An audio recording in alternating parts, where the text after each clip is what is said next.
Hey, everybody, and welcome to another episode of the Sell More Book Show, episode 587.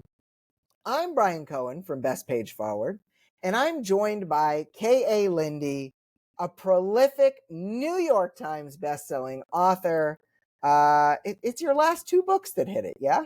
Correct, yes. Both of my books in my Oak and Holly cycle hit the New York Times. That's amazing. That's amazing. Well, I'm so happy that you're here. We're under, at least I'm under crazy working conditions because Some stress. from a little bit of stress, and then my cat's starting to use litter box. That's fine. So, Normal. in a hotel room because our house flooded. We're all safe. We had to be boat evac'd, Oh which my is God. like really cool when you think about it. It's like the fire Something you'd department. write about. Yeah, something you'd write about, like, oh, this never happens. It happened. But we're safe. We have flood insurance. We have auto That's insurance good. because those cars, they were afloating. Basically, this was like a once in 1,000-year rain event. Yeah. And it went from like an inch to 3 feet in 15 minutes. Oh my God. You know, you're always like, well, I would just know. I would know to get out of there. It's like, well, There's no time. there was no time. But we're safe. We're alive. That's what matters. They're doing the mitigation. But we had to do the show in part because I booked such an amazing author to talk with. So, Kyla, when you hit the New York Times on your 50th novel, Yeah. like, did it feel really validating? Did it feel like, oh, like I knew this was coming? Did it feel like, how did it feel to you? It was sort of a little bit of everything. So I started writing at like the height of like the 50 Shades of Grey indie stuff that happened in 2012. And my third book had the numbers to hit the New York Times and didn't hit. I was literally like, I mean, I had like 25, 30,000 sales and it didn't even hit USA Today. Yeah. What? I actually had a friend who knew someone who worked at USA Today who emailed them and was like, what's going on? They're like, we just didn't know who she was. And I was like, that's not an answer. That is not a good answer. So I've sort of been chasing this my whole career because I like had that, like, I thought I should have. It felt like I should have. And then I sort of hit the second wave, the fourth wing wave, like right at the top. Again, so there was some, like, we knew the pre-orders were good. We knew what else was releasing was good. We had distribution at all the booksellers. I had like I was like the book of the month for Costco that month. Wow. Yeah, it was pretty cool. Like all the stuff that like I had never even thought about. Like who knew there was a book of the month at Costco? I mean, there's not anymore, but I think I was the last one. And so you ended it. They just couldn't top you at that point. They just could mic drop. Yeah. So I think when it happened, it was validating because I knew that I had the sales in the past. But it was also sort of this totally surreal moment. And it was the weekend. I hit on the Wednesday before Book Bonanza last year. And it was the very last Book Bonanza. So I basically got to go and just celebrate with all of my friends who were like, you did it. So it was just like the best feeling, you know. That's so cool. Do you feel like it made all the hard work previously worth it? Yeah, you know, on some level people are like, well, the letters don't change anything, which is true. Like I don't feel any different. I'm like still just writing at my desk 8 hours a day alone anyway. You know, that didn't change anything, but it definitely, you know, it means something in the industry, right? Like people, when they hear that, feel like that person is like a real author now. Like it was weird. I had people like message. I'd been doing this full time, making very good money, indie and trad as well, like for 12 years. And they were suddenly like, wow, you're like an author now. And I'm like, oh my gosh. Oh, bless your heart. I sure am. Yes, bless your heart is accurate. That's awesome. I mean, like there is, I think, a difference between hitting the letters when you were in the box set era, versus hitting it with a single book, hitting it with a hardcover at $33. It was, Yes. and a $15 ebook. I was literally like, okay, I Yep. trust you. Trust you guys. Yeah, no, I mean, so cool. Yeah. I'm And then when just, it was actually really funny when I hit the second time, um, my friend messaged me and was like, "Did you know you're between Stephen King and Bill Clinton? You beat Bill Clinton." I was like, it's Great. weird, guys. I don't know what to say. Like, people like their spicy fantasy romances. We They like do. them. They like him better than Bill Clinton, I guess. Yeah. That is Well, so him and James cool. Patterson, Yeah, exactly. No, not writing their just Bill thrillers. Clinton. We love Yeah, it. yeah. But awesome. Well, that is so cool. I'm glad you got to have that experience. And I think that authors hearing that, oh, it didn't happen until number 50, I think is it can be taken different ways. I think it should be an encouragement that you got Yeah. to keep going. Yeah, I feel like it is a testament to perseverance. A lot of I'm actually working on a new series right now that I started, and I actually started it in 2015, Mm-hmm. and I wrote 40,000 words, and then I was like, there's something wrong with it, and I shelved it, and I wrote, which became like my best-selling contemporary novel right after that. It hit Yeah. like USA Today for like several weeks in a row, and like took off, and that was like in 2017. And then I came back to it and I started over. I wrote 40,000 words and I was like, something is still wrong with this. And I Mm. literally shelved it again. And I'm on the third time. I've written 50,000 words and I sent it to my agent and she's like, it sort of feels like there's two books here. And I'm like, so I'm literally spending this week rewriting the 50,000 words I just wrote. So like you think like, oh, you hit the New York Times and you get advances and like no, it's the same. It's the same job. I'm still taking this story back down to the studs to make sure that it's what the readers are going to want, what I'm going to Yeah. want to deliver to them. So it comes back to that a lot, you know. Yeah, the journey doesn't end. The hard part isn't over. Everything is kind of the hard part, but it's a Yeah, good hard. It's a good hard it part. is. You have to love it. I mean, I think Yeah. that's part of it. Like if you forget the joy of writing, even obviously it's going to be hard. It's going to be hard the whole time. It's like brings it all back to like why you started. Sometimes I think about like what the 14-year-old me who wrote her first novel would think about, 30 something year old me now. I'm like, she would have thought I was so cool. And Exactly. it's like very exciting to think about those sorts of things because a lot of times you get stuck in the weeds. Like I definitely had a breakdown when I got my notes from my agent back and I was like, this is Yeah. worth it. Yeah. Oh, I can imagine. I can Yeah. imagine. But awesome. We're gonna get more into this amazing story of yours and your thoughts and advice here into the show. We had a question last week or a couple weeks ago. Oh, yes. And this one, I'm not sure how much it's going to affect any non-indie titles of yours, but it could. We can talk it out because I'll ask this to you as well. How has the sales rank change impacted you and your books? And what do you plan to do about it? Anne-Marie Aber said, I am not sure it was the cause or how, but my sales dropped significantly this month after being consistent for 9 years. Oh my That God. stinks, Anne-Marie. Email me. We'll talk about it. Rosanna Sammartino said, not much getting done with people boycotting Amazon and other venues. I'm taking this time to do resubmissions, which is productive. So that's good. And Bo Spearman said, lots of sales seem to slow down in the summer months, especially for me with kids' books. I just made fresh ads. So hopefully as summer vacations end, book sales will increase. And I always encourage people to look at their year-to-year sales, Yeah. to look at seasonal trends, because there absolutely are seasonal trends Yeah. at certain points of the year. Definitely. I'm sure you heard about all this sales rank Definitely. tomfoolery. So It's been a lot.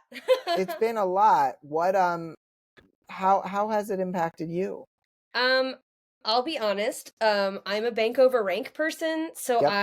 I probably haven't looked at my ranks at least 5 to 7 years. I just don't look at them. I Love don't that. look at Yep. them, mostly because I think they're very valuable for Kindle Unlimited, and almost all of my books are wide. Yep. And so I feel like I'm a little like resistant to the rank changes Yes. because I have so many other streams of revenue. But Yeah. I do see that it's really affecting BookBubs, which I use a lot, and I Yeah. haven't used in the last couple months because I've had so much trad stuff going on. Sure. And so I've been hearing that people are putting their book up for free, having like 50,000 downloads from BookBub, and by the time the rank moves, they're not free anymore. So they're showing up number 1 free, but it's not a free book anymore. So it like completely ruins their BookBub. So I'm like, I think I'm going to wait. So it affects my backlist marketing strategy, I think. Like, Right. obviously, we can expect if we're doing some kind of sale that the sales rank is going to increase. Sure. It's going to draw out the sale for a longer period of time, especially for a free book. Like, if it was like my first time ever going free, I don't think I would go free right now with a BookBub because that would scare me that they would have no tail. Like, obviously, I can do it if I have a 15-book series and like it's not going to be that big a deal because whoever gets it is going to keep going. But if you have a 3-book series or even a 2-book series and you want the first one to lead into something, that's hard right now, I think. Right. Yeah, no, I think a lot more needs to be drawn out. One spike isn't going to do it.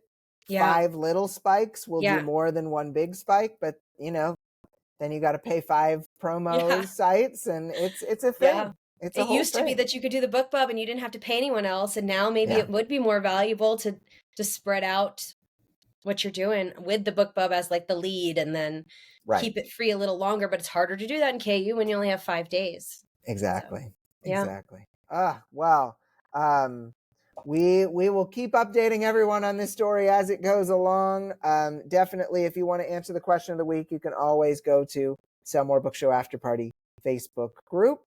Let's get into the top story of the week. What every guest loves talking about: AI witch hunts. Yay! Yay! So, readers and writers on the internet have been sharing signs to look for when trying to detect whether a book has been written by AI instead of a human. Unfortunately, those signs are often things that authors have been doing for ages, like using an M dash or the word delve. As author and grammar girl Mignon Fogarty says on Threads, OMG, M dashes are not a sign of AI writing. The myth started spreading hard when a Gen Z culture podcast advised people to stop using the ChatGPT hyphen. While many authors just keep writing, others have started to worry that they'll be falsely accused. Quote, could there be anything more insulting for a writer than someone assuming that their writing is an output of generative artificial intelligence? Writes David Beer for Quarks Daily. The last thing any writer needs is another possible put down for their work, end quote. Some authors are so afraid of being accused of AI writing, they are taking to video as a way to show that they are, in fact, doing it all themselves, writes Wired Magazine's Alana Yzola. Authors are turning their cameras on and showing themselves writing and editing their books in an attempt to prove their humanity. As David Beer, I know, Big Brother. As David Beer points out, the fear of being labeled as using AI to write books may encourage authors to start writing in a style that, quote, can't possibly be confused for AI, end quote. Since AI has been trained on books of all styles and written over hundreds of years, trying not to use words and punctuation that AI overuses is probably futile. Quote, there actually is some research showing that AI tends to overuse certain words like delve and meticulous, says Grammar Girl, but this is based on looking at hundreds of thousands of papers and can't really tell you anything about one piece of writing. Don't stop using these words. Kyla, you had some reactions even during this. What are your thoughts? Oh my God. Well, first, I think it would be horrifying to be told that you write with AI when you don't. But I was thinking a lot about so Taylor Swift. She has been accused of not writing her own songs for a long time. And it got to a point when she was writing Reputation that she literally started video recording all of her sessions where she was writing. So like we have so much from the rep time of her and Jack when she was writing and in the studio recording because of like to more proof that she did it her own. And she Yeah. basically has come to this point where like she isn't doing that anymore because she's like, I don't have anything else to prove. And I Right. sort of feel like that's where I'm at. I'm like, if you think I write with AI, like I don't know what to tell you about the 50 books I wrote before it existed. Um, Exactly. I I do mean, know when with AI first started coming around, a lot of people were like putting it in their copyrights, like that yeah. none of this was done by AI. And I do know that when I'm doing trad contracts now, we have to put that language into contracts that they won't use it Yes. for writing or for covers. There was an accusation that came out that like like a graphic artist that we had used that I got her hand drawings for had done AI, and we were like, well, she has an AI clause, so like she can't use AI, but like you also can't defend anyone.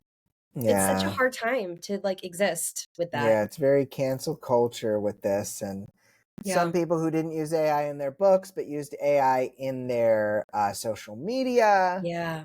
Like People it's, equate all of it. I You do it know, once, they think you're doing it for everything. If you think one thing is okay, then it's fine to write your books that way. right. I just try to Uh, avoid all of it. Stay Me away. too. Me too. Yeah. I mean, like I know a lot of people who use it. I haven't used it myself, Nope. other than poking around on ChatGPT a little bit, but not for any books. Just the No. same, therapizing that everybody does on ChatGPT. No, but like, I think that we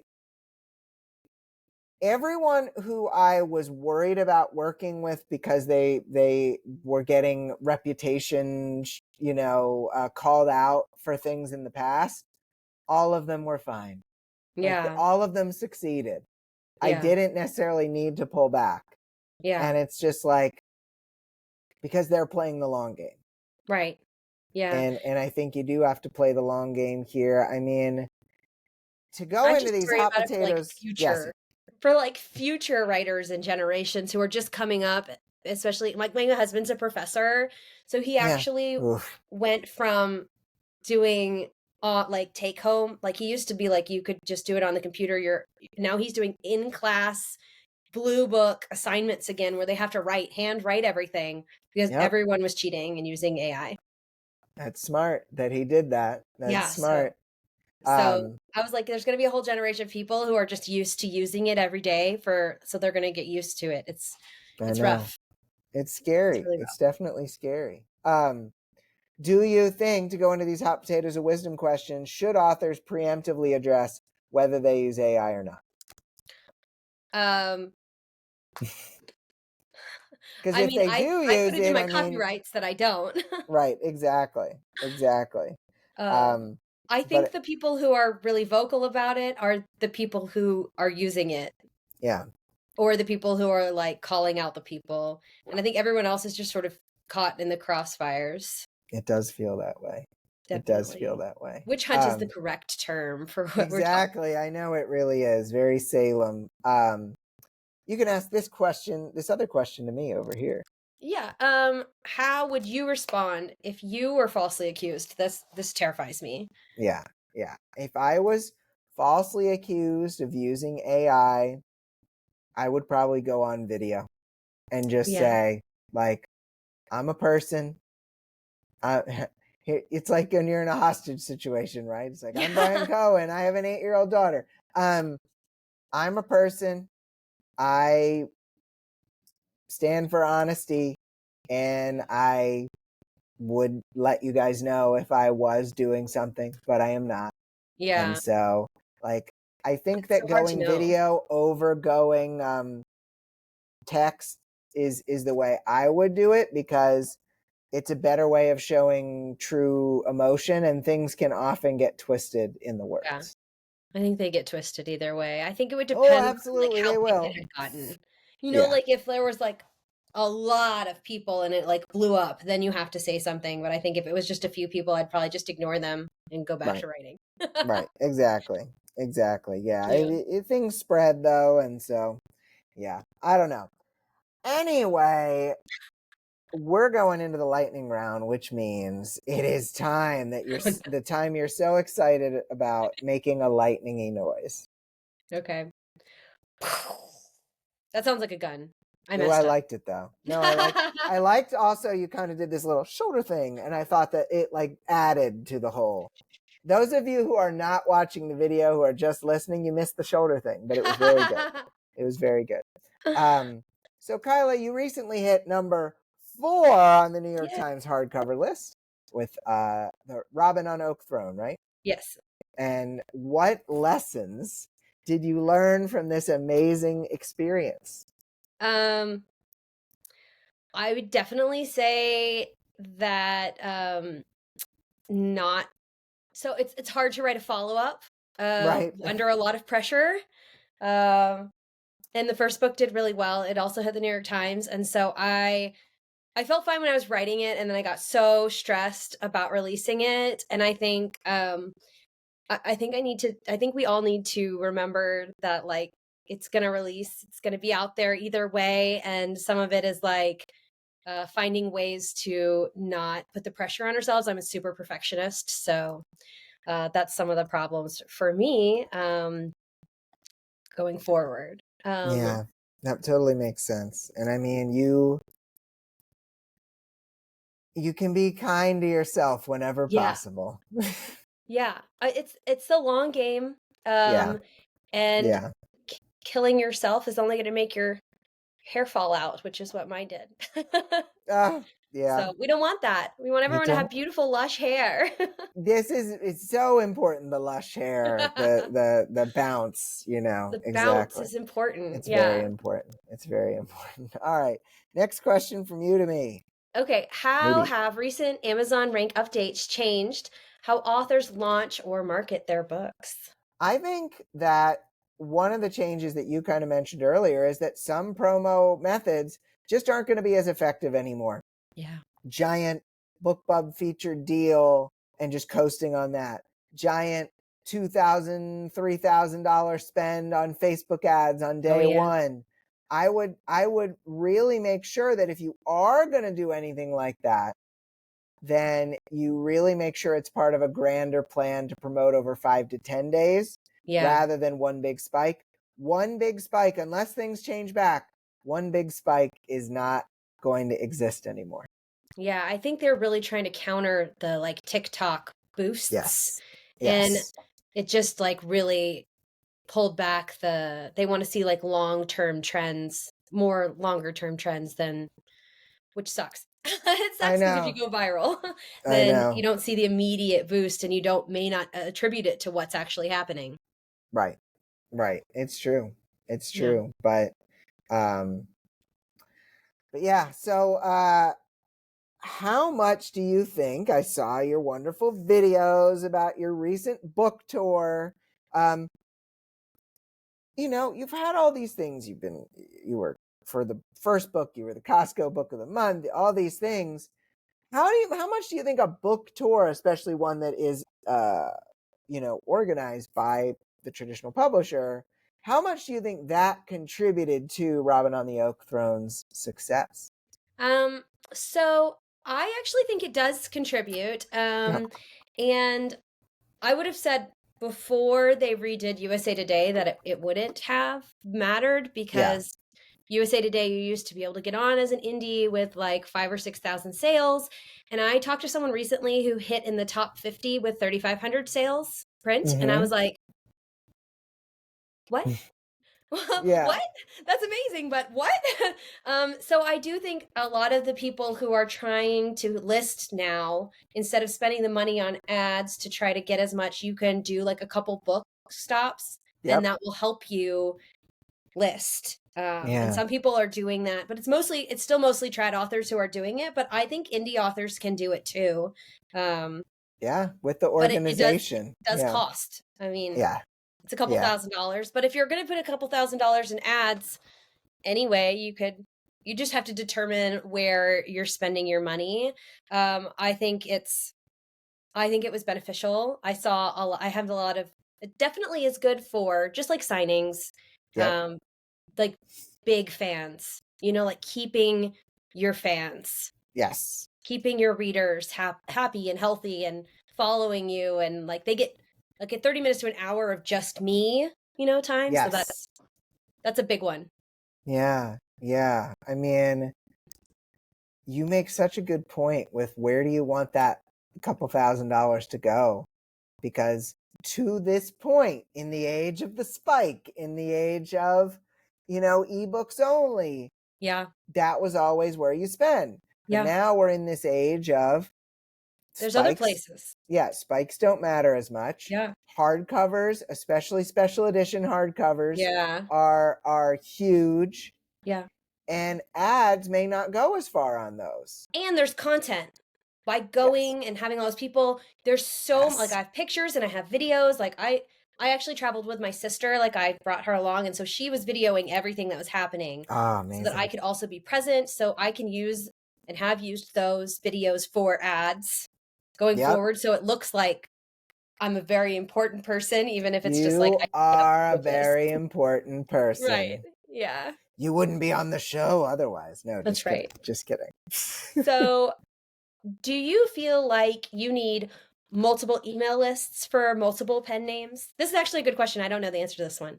I used to be of the belief that you keep church and state separate. You keep your romance separate from your cozy, from your whatever.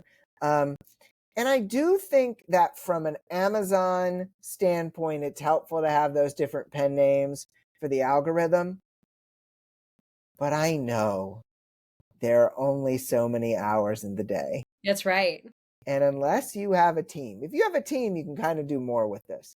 If you're on your own doing this and you only have the bandwidth for one email list, do one. Do one. Yeah. Do what will be done. Like we were going to record 2 episodes today, and I was like, this is what I can do. We can record one, and then I'm going to go see an electrician. But this is what we can do. And sometimes you can only do what you can do. And if you push yourself to try to do too much, you'll actually do very little. Yeah.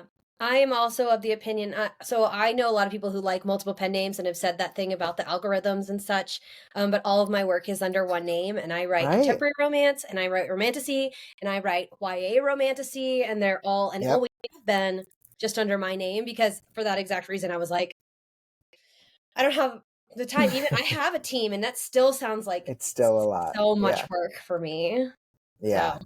No, absolutely. And so I mean, I think you're an inspiration in that way, that you did not feel the need to triple your work. Yeah. I have so much work to begin with. I can't imagine. I know. We cannot triple. We cannot triple what is already momentous. So what do you feel, Kyla, to round out this lightning round? What has been your most effective tactic for selling books this year?